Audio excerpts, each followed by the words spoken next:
Sábado Verde, radio y podcast, en la radio pública de la ciudad de Buenos Aires. Irene Weiss es la profe. Revelaciones, ideas, crítica con sentido. La ciencia y la investigación, más simple y más cerca. Irene, en Sábado Verde.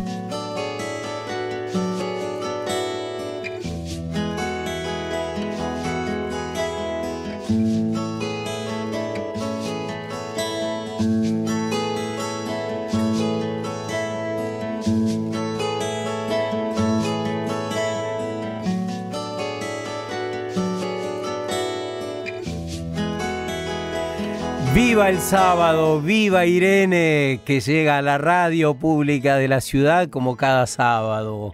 Buen día, Irene, te celebramos, te bendecimos a esta hora de la mañana. Igualmente, querido Sergio, lo mismo para ustedes. Estamos recomendando en realidad la cuenta por lo fidedigno de lo que se publica ahí y por este cruce entre todo lo que vos aquilatás por todos los años, más la información que chequeás permanentemente y actualizás. Por lo tanto, es una cuenta medio ineludible esta, Weiss Irene. Así que, bueno. Gracias, Sergio. No, un placer. Tengo alma de periodista, yo. Sí, de divulgación. No, pero es tan importante el tema de la difusión directa y de chequear. Yo estaba escuchando temas temprano con Tommy Lupi de Mar del Plata y eso que decía él de transmitir en primera persona, viste, lo que están viviendo los científicos, el entusiasmo, sin intermediarios. Me parece fundamental esa conversación que tuviste con él. Y con personas sintientes, porque a veces uno ve la radio y la tele, o escucha la tele, escucha la radio o ve la tele, y decís, esta persona que me está comunicando está pensando en otra cosa, no lo está sintiendo. No sé si te pasa a vos. Sí, totalmente. O sea, los científicos, viste, somos personas normales y nos entusiasmamos con lo que nos gusta. Tenemos el privilegio de poder hacer realmente lo que nos gusta cuando tenemos la posibilidad, porque ahora la situación está muy difícil. Y este premio que tuvieron estos chicos, porque son la mayoría muy jóvenes, varios de ellos discípulos del gran Penchazade, que bueno, yo lo conozco hace tiempo, del Museo de Ciencias Naturales, que es un tipo que formó gente y está fíjate, con sus 80 y pico de años ahí arriba del buque, ¿no? Dibujando todo, me parece fantástico. Sí, y se la ganaron. Ahora que decís eso, Irene, qué lindo, a mí me encanta, además de ver las transmisiones, esas fotografías que publican del equipo, de esas personas que están ahí tomando mate, 5, 6, 7, de esos investigadores, en el marco de austeridad con que lo hacen, sin estridencias, tan diferente al registro que tenemos de los influencers, de lo que solemos ver habitualmente y escuchar, ¿no? Sí, absolutamente. Vos sabés que justamente anoche, mira, en el programa de radio de Nora Bar estuvo charlando como 45 minutos en vivo con todos. Recomiendo ese programa, si lo buscan en la página de Nora. Bueno, Nora Bar es una periodista científica muy reconocida. Hoy seguramente lo va a subir a su página norabar.com.ar, así que lo pueden buscar y vale la pena porque son 45 minutos donde ellos cuentan todo lo que están viviendo, ¿no? Y cómo lo consiguieron, y me pareció buenísima esa entrevista. O sea, creo que son cosas que no tienen que pasar desapercibidas. Y no, sobre todo recomiendo que vuelvan a escuchar el podcast de esta primera parte que vos tuviste de la charla con Tommy Lupi, porque vale la pena. Sí, lo publicamos en el arranque de la semana, ya va a estar publicado en YouTube en la cuenta de porque hay gente que se levanta más tarde, ¿viste? Claro. Los sábados, entonces por eso lo digo. Qué bueno. Che, Irene, y ahí hablábamos brevemente con Karina acá de esto que nos traes hoy. Qué interesante lo de salvar especies sin tocarlas. ¿Cómo es? Sí, eso, mira, tiene mucho que ver con lo que hablábamos la semana pasada del cóndor, porque yo me quedó picando esa pregunta que vos me hiciste, si eso era un desarrollo argentino, y yo te dije que ¿te acordás lo del cómo criaban al cóndor? Sí. Y cómo se fue haciendo, se fue adaptando, por supuesto, a la especie nuestra. Pero fíjate que ahora yo estuve ahí tratando de investigar un poco y descubrí que en el zoológico de Praga incorporaron esta técnica para justamente sin tocar a las aves, para evitar este imprinting que yo mencionaba, y casualmente lo que lograron es que naciera un polluelo del buitre, que le llaman cabeza amarillo menor, que es un animal de Sudamérica, justamente, que va desde el norte de Sudamérica hasta te diría hasta el norte de la Argentina, o sea que también es una especie nuestra, pero fíjate que lo están haciendo en el zoológico de Praga, ¿no? Y uno escucha el nombre buitre y dice, ay, yo te digo porque me ha pasado, ¿no? Con gente que me dice, ay, qué animal asqueroso, ¿cómo les puede interesar un buitre? Pero este animal tiene una importancia ecológica fundamental, porque justamente al comer, al ser un animal carroñero, evita la dispersión de infecciones, porque antes de que los animales se pudran, digamos, se alimentan de ellos, ¿no? Así que hay que mirar todo con una óptica más abierta en la naturaleza, ¿no? No pensar que uno escucha buitre y es un animal que tiene mala prensa por, qué sé yo, por películas de ficción o por lo que fuere, ¿no? Imagínate que se juntan entre varios y rápidamente desaparece un cadáver de un animal recién muerto antes de que la putrefacción empiece a diseminar enfermedades, que en el caso de las aves inclusive muchas son zoonosis, ¿no? Que se pueden transmitir al ser humano, así que a mí me parece fundamental, y es una especie también amenazada. Y esto, y bueno, ellos lo vienen haciendo con otras especies, este asunto de criarlos en cautiverio, en estas incubadoras, con los títeres de látex, con también otras aves del sudeste asiático. Hay una que me llamó muchísimo la atención, que se parece bastante al tucán nuestro, pero no, digamos, tiene un pico distinto. O sea, por supuesto que todas las especies del sudeste asiático y del norte de Australia tuvieron una evolución muy, digamos, muy separada de todo el resto de los continentes. Entonces uno podría llegar a hablar de equivalentes ecológicos, ¿no? Pero bueno, no claro, porque tienen una forma de alimentación parecida. Y vos en el sumario hablás de nuevas tecnologías, nuevas herramientas para preservar esas especies. ¿Cuáles son?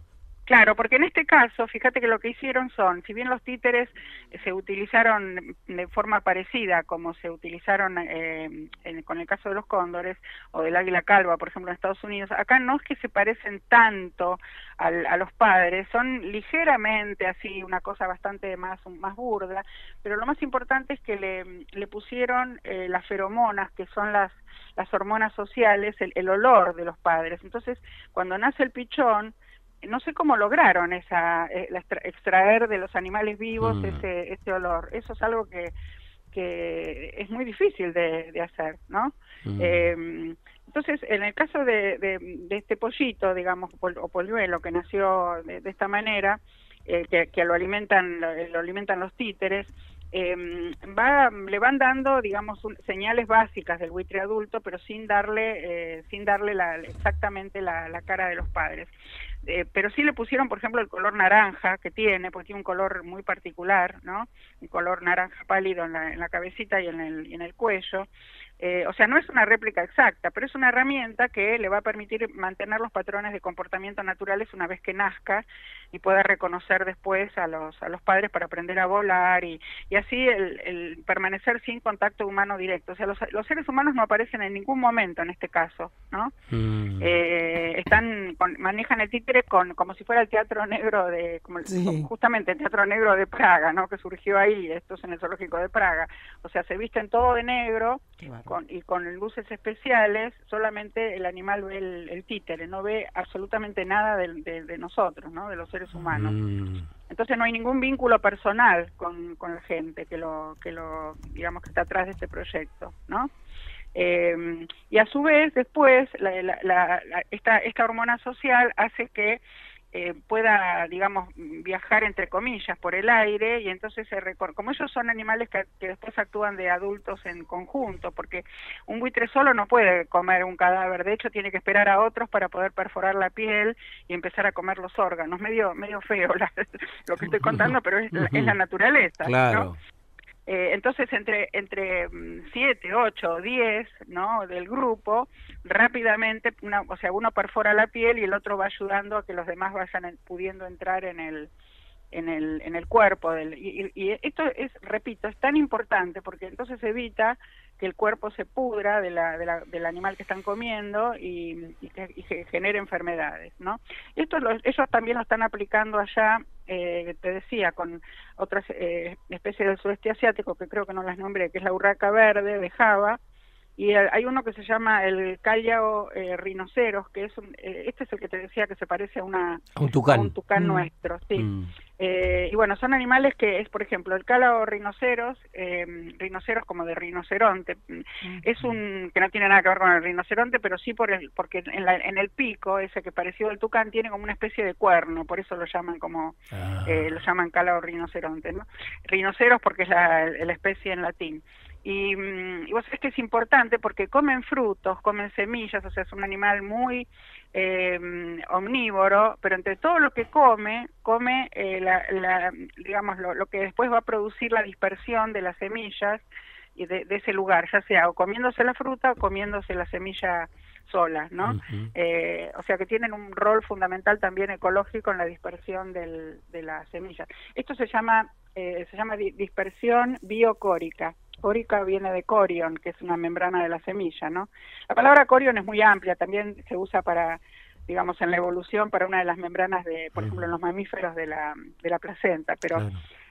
Hay te cuento rápido, hay 3 tipos de distribución de las semillas.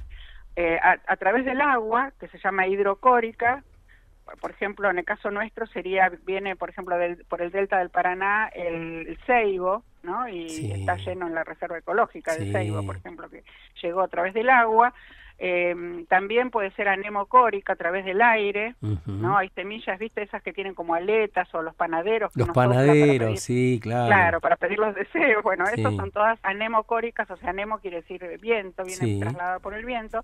Y biocórico, que es este caso que te contaba, que es por cualquier ser vivo. O sea, en este caso es un ave que se come el fruto, la semilla, y la dispersa mientras en el vuelo después va liberando sus heces, ¿no? Y caen y brotan. O también puede ser, por ejemplo, cuando vos que sos nacido en el campo, yo cuando voy al campo de uno de mis tíos, se me pegan en las medias o en los jeans por ejemplo, ¿viste? Los cardos o todos los frutos que tienen pinches. Sí, total, sí, así bueno, es. Eso también uno va trasladando en la naturaleza, lo hacen los animales, los cuises, o los introducidos, como el caso de las vacas, ¿no? Que van caminando y van corriendo los abrojos, ¿no? El abrojo tiene esa característica y de hecho fue copiado cuando inventaron el velcro, ¿no? Por ejemplo, la manera en que el abrojo se pega a las medias o al jean. Qué buen ejemplo, ¿no? Porque la naturaleza, siempre es lindo ver a la naturaleza como maestra de vida, como el reflejo o el espacio para aprender mucho de su comportamiento. Y has dado un ejemplo tan práctico y tan usado, ¿no?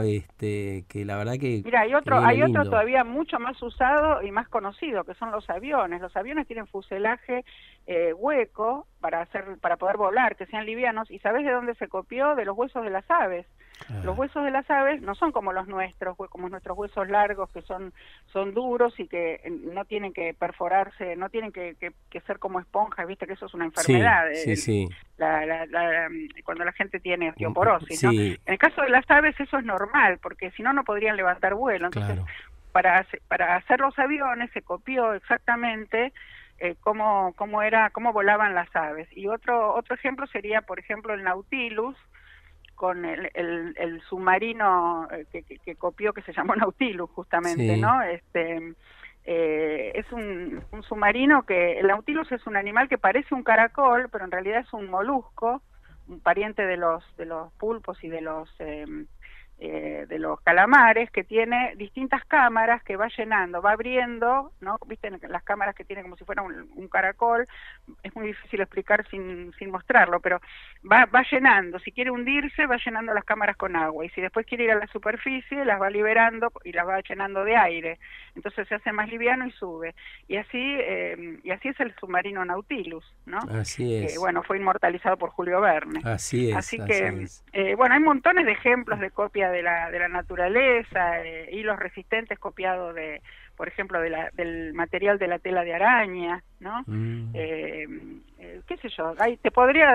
eso no, se llama está bueno. biomimesis. Claro, exacto. Biomimesis, tal cual. Sí. Está bueno hacerlo notar porque es otro incentivo para salir a la naturaleza, ver y comparar, ¿no? Todos esos comportamientos, cómo los hemos ido trasladando a nuestras vidas, a nuestras construcciones, a nuestros modos de hacer. Así que súper agradecidos como siempre, no, a Irene. Ustedes, y bueno, y volviendo al tema original, te cuento para finalizar que el Zoológico de Praga está ensayando otras maneras de, así como lo hizo con las hormonas sociales, otras maneras de poder, sin tocar a los animales, sin siquiera aparecer el ser humano atrás, sin que los vean, no solamente con aves, sino con mamíferos y con otros animales, cómo poder cuidarlos, protegerlos sin que aparezca el ser humano, sí, sí. ¿no? O sea, como disfrazándose de naturaleza, de alguna manera. Así que me pareció interesante. Un muy buen fin de semana, a nosotros también. Igualmente, Sergio, gracias, un beso a todos. Gracias. Y podés encontrarla a la profe en Instagram, @guaysirene, y ahí, bueno, saber mucho más sobre ella, sobre sus trabajos, sobre su divulgación, y bueno, y nutrirte de nuestra querida Irene Weiss.